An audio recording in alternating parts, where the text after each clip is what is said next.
दिखाई पड़े ना पिछड़े दिखाई पड़े, जबकि सभी जातियों के लोग वहां उपस्थित थे। तो राहुल गांधी जी, पहले शुरू करो 1951 से आपने दलितों और पिछड़ों को आपने आपकी पीढ़ियों ने क्या क्या दिया है, उनके साथ कितना कितना जुल्म किया है, ये देश जरूर आपसे जानना चाहता है कि 1951 से, मैं देश की बात बिल्कुल नहीं करूंगा, वो हमारे मोदी जी जाने, राष्ट्रीय नेतृत्व तो जाने, लेकिन मैं रायबरेली में जानता हूं कि रायबरेली में आपने 1951 से अब तक रायबरेली में होने वाले लोकसभा के चुनाव में रायबरेली की मां की कोख से जन्मे किसी बेटे को आपकी कांग्रेस ने टिकट नहीं दिया। और रही बात दलितों पिछड़ों की, तो मैंने एक डाटा प्रस्तुत कर रहा हूं अपने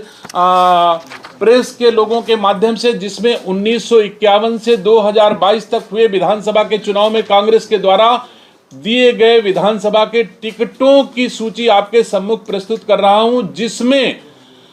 8 बार चुनाव का ब्यौरा है। वैसे मैं 51 से ब्यौरा दे सकता था, लेकिन बड़ा हो जाता, तो मैंने केवल 91 से आपको ब्यौरा दे रहा हूं। 22 के बीच में 8 बार विधानसभा के चुनाव हुए और 4 अनारक्षित विधानसभाएं हैं रायबरेली में आपकी लोकसभा में, और 4 में केवल 4 लोगों को आपने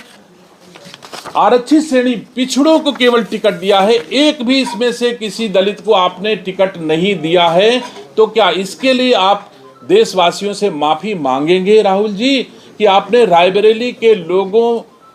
जिस बैठक में बैठे थे उसी बैठक में चुने हुए जनप्रतिनिधि बैठे थे, उन जनप्रतिनिधियों के बीच में आपने जो टिकट दिए हैं उसमें आप स्वयं देख सकते हो कि आपने दलितों पिछड़ों के साथ न्याय किया है आपके हिसाब से।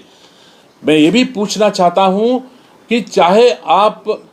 पूरे देश की बात कर लो, चाहे रायबरेली अमेठी की बात कर लो, चाहे 10 जनपद की बात कर लो, 10 जनपद के भीतर भी आपके 2 सांसद हैं और तीसरा लड़ रहा है। इनमें से कितने दलितों और पिछड़ों को आपने आरक्षण दिया, यह भी तो देश के सामने आप बताओ। कहीं अगर चाहते तो वायनाड से किसी एक दलित और पिछड़े को आप टिकट दे करके सांसद बना सकते थे। आप चाहते तो राजस्थान से, जहां आपने अपनी मां को, वो भी अस्वस्थ होने के कारण, रिटायर होने के कारण आपने राज्यसभा भेजा है, वहां एक दलित को आप भेज सकते थे, वहां तो आपने नहीं भेजा। और रायबरेली की दिशा की बैठक में आकर के, और उसके बाद देश के सामने देश को आप गुमराह कर रहे हो कि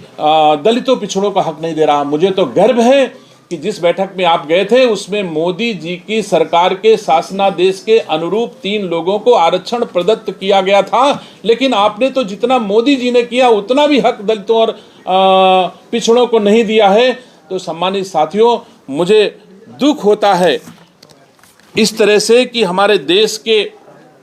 सांसद ही नहीं, देश में नेता प्रतिपक्ष हैं, कैसे वो सदन इनकी योग्यता को समझ